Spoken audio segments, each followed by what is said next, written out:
प्रिया बाळकृष्ण लोखंडे। मी अमरकर विद्यालय येथे इयत्ता 9वी मध्ये शिकते। मित्रांनो, इयत्ता 10वी कुमार भारतीच्या पाठ्यपुस्तकातील कवी जगदीश खेबुडकर यांची आकाशी झेप घेरे या कवितेवर मी हितगुज साधणार आहे। पाखराच्या प्रतीकातून स्वसामर्थ्याची जाणीव आणि स्वकष्टाच्या नैतिकतेने मानव यश शिखर सहज गाठू शकतो, हा उपयुक्त असलेला सुगम विचार जगदीश खेबुडकर यांच्या आकाशी झेप घेरे या गीतरचनेतून प्रत्ययास येतो। लौकिक विनाशी गोष्टीत गुंतलेल्या मनाला मोलाचा उपदेश करताना कवी म्हणतात, हे पाखरा, हे माणसाच्या चंचल मना, तू ध्येयपूर्तीसाठी आकाशात उंच भरारी मार। सत्ता संपत्ती याने वेढलेल्या सोन्याच्या पिंजऱ्याचा मोह तू सोडून दे।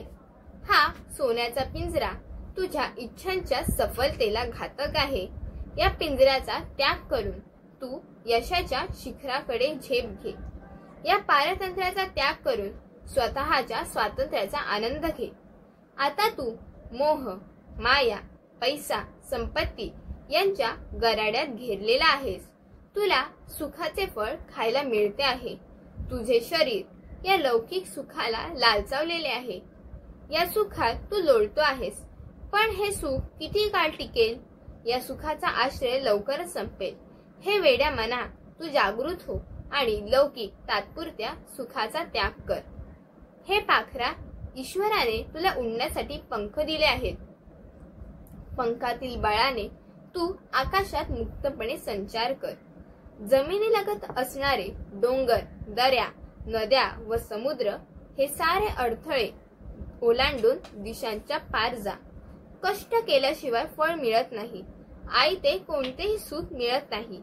त्यासाठी अपार मेहनत करावी लागते, हे तुला समजते, पण कृतीमध्ये, आचरणात, वागणुकीत येत नाही।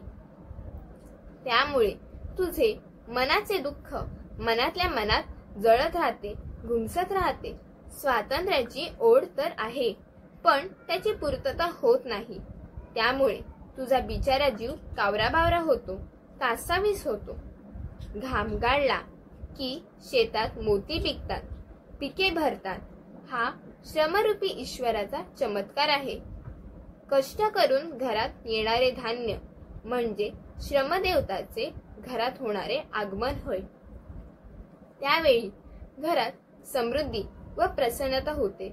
कष्ट केल्याने असा सुखाचा गोड सुंदर प्रसंग आयुष्यात येतो, हे जाणून घे। आणि स्वातंत्र्याने नशिबाने काहीही मिळत नाही, प्रयत्नावर आपण आपले नशीब घडवत असतो। तसेच केवळ देहाला तृप्त करणारी सुखे महत्वाची नसतात, ती तात्कालिक असतात, ती चिरकाल टिकत नाही। आपल्या प्रयत्नाने गगनात भरारी मारली पाहिजे, त्यातच खरे सुख असते, असा संदेश ही कविता देते। माणसे अनेकदा देवाच्या आहारी जातात, नशिबावर भरोसा ठेवतात। नशिबात असेल तेच मिळेल, अधिक काहीही मिळणे शक्य नाही, अशी त्यांची ठाम समजूत असते। कवी जगदीश खेबुडकर ही समजूत दूर करायला मदत करतात। त्यांच्या मते माणसाने स्वतःचे सामर्थ्य ओळखले पाहिजे आणि कठोर परिश्रमाने सिद्ध केले पाहिजे। कठोर परिश्रम केले तर यश नक्की मिळते। प्रयत्नवाद हाच खरा विचार आहे।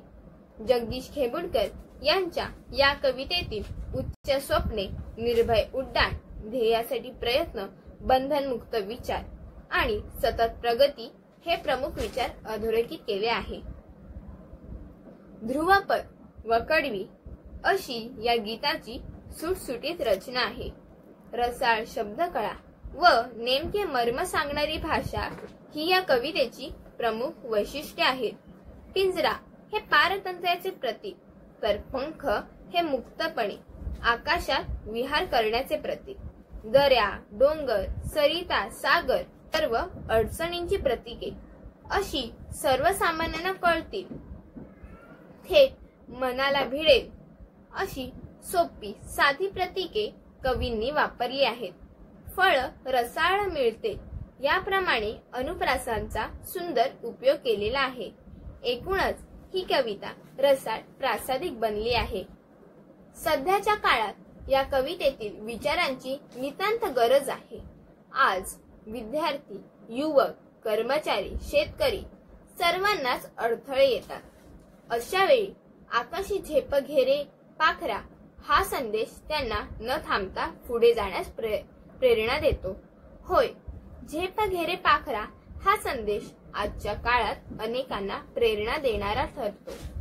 नीरज चोप्रा हे नाव आज प्रत्येक तरुणाला प्रेरणा देते.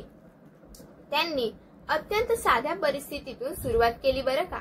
अनेक वेळा दुखापतीमुळे त्यांचं प्रशिक्षण थांबलं, स्पर्धांमधून मागे राहावं लागलं, पण त्यांनी हार मानली नाही. कठोर परिश्रम, सातत्य आणि आत्मविश्वासाच्या जोरावर त्यांनी 2021च्या टोकियो ऑलिम्पिकमध्ये भालाफेकमध्ये भारतासाठी सुवर्ण पदक मिळवलं. झेप घेरे पाखरा या कवितेतील संदेशाप्रमाणेच त्यांनी अडथळे झेलले, थांबले नाहीत आणि शेवटी उंच झेप घेत देशाचा गौरव वाढवला. बंधनांवर मात करण्याची प्रेरणा देखील आपल्याला या कवितेतून मिळते. ही कविता सांगते की आपले विचार, भीती, परंपरागत चौकट हेच आपल्याला थांबवतात. आज डिजिटल युग, नवनवीन कौशल्य, स्टार्टअप, संशोधन यात यश मिळवण्यासाठी असे बंधन झुगारून मुक्त उड्डाण करणे आवश्यक आहे. श्रद्धा शर्मा यांनी युअर स्टोरी हे प्लॅटफॉर्म सुरू करून देशभरातल्या उद्योजकांच्या, विशेषतः महिला उद्योजकांच्या कथा लोकांपर्यंत पोहोचवल्या. तिला अनेकांनी सुरुवातीला म्हटले की हे चालणार नाही, बाजारात स्पेस नाही, पण तिने ती भीती झुगारून डिजिटल माध्यमांचा वापर करत आपलं स्वतंत्र विचार आणि दृष्टिकोन जगासमोर मांडला. परंपरागत चौकट म्हणाली की यशस्वी लोकांनाच प्रसिद्धी मिळते, पण श्रद्धा यांनी त्या चौकटीला धक्का दिला. आज युअर स्टोरी ही भारतातील एक आघाडीची डिजिटल मीडिया कंपनी आहे, जी स्टार्टअप्स आणि इनोव्हेशनच्या क्षेत्रात काम करते. आकाशी झेप म्हणजे मोठी स्वप्ने पाहणे, हो ना. आजच्या तरुण पिढीने सरकारी नोकरी, परंपरागत व्यवसाय यापुरतेच न थांबता नव्या वाटा शोधायला हव्यात, असे ही कविता शिकवते. ते पाखरा आणि आकाशी झेप हे या कवितेतील केवळ शब्द नाहीत, तर कृती करण्यासाठीची हाक आहे. आजच्या तरुण मंडळीने त्या हाकेला ओ देऊनच आज यशाचं आकाश गाठायचं आहे. पाखरू हे निसर्गाचं स्वातंत्र्याचं प्रतीक आहे. आज शहरीकरणामुळे हरवत चाललेल्या निसर्गाचे भान ठेवणे, त्यांच्याकडून शिकणे हे देखील या कवितेची अप्रत्यक्ष शिकवण आहे. पाखरू म्हणजे केवळ एक पक्षी नव्हे, तर स्वातंत्र्य, निसर्गाशी नातं आणि मोकळ्या आकाशात उडण्याचं प्रतीक आहे बरं का. आज जेव्हा शहरीकरणामुळे निसर्ग दूर जात आहे, पाखरांची किलबिलही कमी झाली आहे, तेव्हा या कवितेचा अर्थ अधिक जाणवतो. मुक्त होणं म्हणजे केवळ आकाशात झेप घेणं नाही, तर त्या आकाशाचा, त्या निसर्गाचा आदर करणंही आहे बरं का. स्वप्नांची झेप आणि निसर्गाशी नातं जपणं या दोन्ही गोष्टी आपल्याला ही कविता शिकवते. आकाशी झेप घेरे पाखरा ही कविता केवळ पाखरांचे वर्णन नव्हे, तर प्रत्येक माणसाला स्वतःच्या मर्यादा, ध्येयासाठी उंच उडण्याचा संदेश देते. आजच्या या धकाधकीच्या, स्पर्धात्मक, ताणतणावाच्या जीवनात या कवितेची खरी गरज आहे असे मला वाटते. धन्यवाद.